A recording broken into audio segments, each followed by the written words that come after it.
এঁচড়ের তরকারি, নিরামিষ এঁচড়ের তরকারিটা খুব ভালো হয়। এঁচড় আর আলুগুলোকে আমি ভালো করে নুন হলুদ দিয়ে ভেজে তুলে নিয়েছি। ঠিক আছে, এবার আমি হয়ে গেছে, তেলটা গরম হয়ে গেছে, তেলের মধ্যে দিলাম সাদা জিরে ফোড়ন,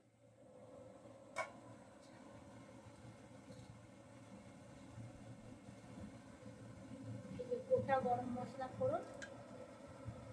এটা এঁচড়ি তেলটা, এঁচড় আর আলুটা ভেজে নিয়েছি, এটা আমি করে নিই।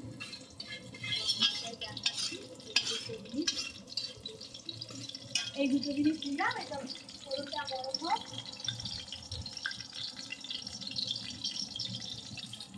এবার দিলাম তেজপাতা।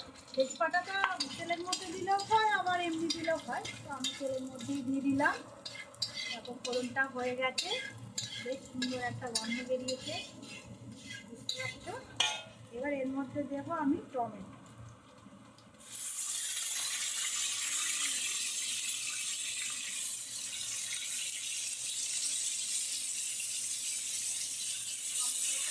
ভাজা ভাজা হবে।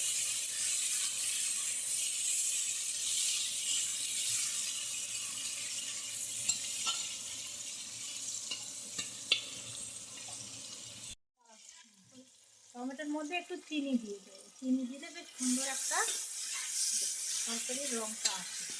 ঠিক আছে,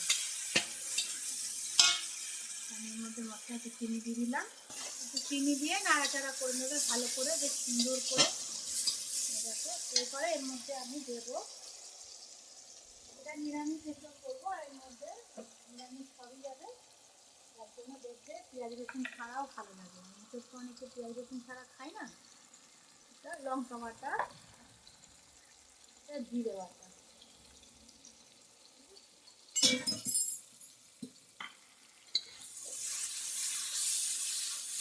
আমি বেশিটাই বাটা মশলা রান্না করি, মশলা ব্যবহার করি না। না, একটু জল দিয়ে দিলাম, তার কারণ হচ্ছে মশলাটা পুড়ে যাবে, পুড়ে গেলে রঙটা সুন্দর হবে না, আর দেখতেও ভালো লাগবে না, খেতেও টেস্ট হবে না। এবার এর মধ্যে দেবো আমি হলুদের গুঁড়ো। হলুদটা তো গুঁড়ো ছাড়া পাওয়া যায় না, তো কাঁচা লঙ্কা দিয়েই করছি। এবার যেহেতু নিরামিষ করবো বলে একটু কাশ্মীরি লঙ্কা আর লাল লঙ্কা দুটোই দেব, মানে ঝাল লঙ্কার গুঁড়োটাও একটু দেব, দুটো দিলে রঙটা বেশ সুন্দর হবে। নিরামিষ বলে লাল লঙ্কার গুঁড়ো।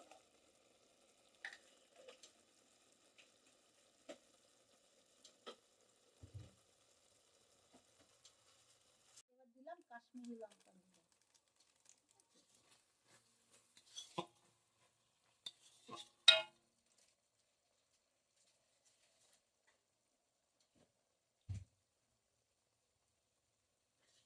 একটু আর একটু জল দিয়ে নেবো, নাহলে মশলাটা পুড়ে যাবে। এবার আমরা তো নুন দিয়েই রেখেছিলাম, যেহেতু নুন হলুদ দিয়ে আমরা এঁচোড়টা আলুটা ভেজে রেখেছি, যার জন্য নুনটা একটু বুঝে দেবে এটার মধ্যে দিয়ে। এখন আমরা মশলাটা কষাতে থাকবো। দেখো মশলাটা আমার হয়ে গেছে, বুঝতে পারছো, মশলাটা বেশ সুন্দর হয়েছে, মশলাটা হয়ে গেছে। এবার আমি এর মধ্যে এই যে ভেজে রাখা আলু আর এঁচোড়টা দিয়ে দেবো।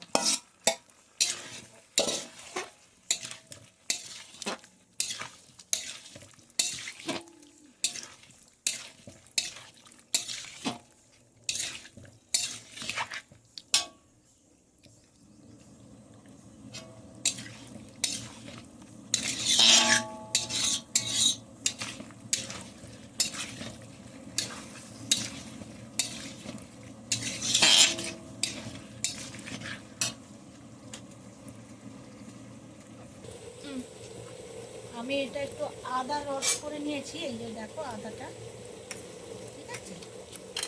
আর এর মধ্যে দিয়ে দেবো একটু হিং, এই দুটোকে আমি একটু ভিজিয়ে রাখবো। এটা আমি দেবো তরকারিতে, তোমাদের দেখাবো। হিং আর আদাটা একটু ভিজিয়ে রাখলে খুব সুন্দর হয়। এই যে ভিজিয়ে রাখলাম হিংটা, হিং আর আদার রসটা ভিজিয়ে রাখতে হয়, এটার একটা খুব সুন্দর গন্ধ আসবে। ভিজিয়ে না রাখলে এটা হয় না, এটা ভেজানো থাক, আমি এতক্ষণে তরকারিটা দেখাই। মশলাটা কষা হয়ে গেছে, এমনি মশলা কষা ছিল, আলুটার ভিতরটা দিলাম। এই দেখো, এবার আমি একটু ঝোল দেবো, মানে জল দেবো, যাতে আলুটা সিদ্ধ হয়ে যেত। তো সবই ভাজা সুন্দরভাবে হবে সেটা করবো।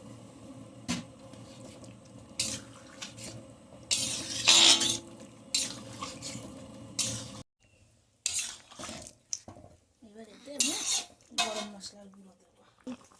এবার দেবো আমি গরম মশলার গুঁড়ো। এই যে গরম মশলার গুঁড়ো দিলাম। এবার যে আদা রসটা করে রেখেছিলাম ওটাও আমি এখানে দিয়ে দেবো।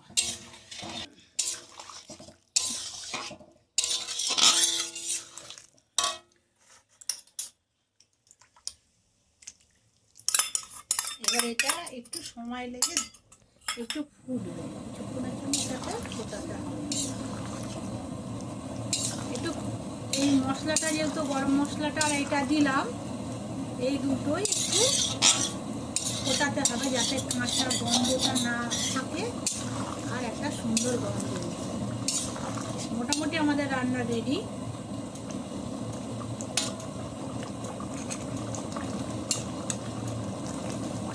তরকারিটা হয়ে গেছে, এবার আমি নামিয়ে নেব।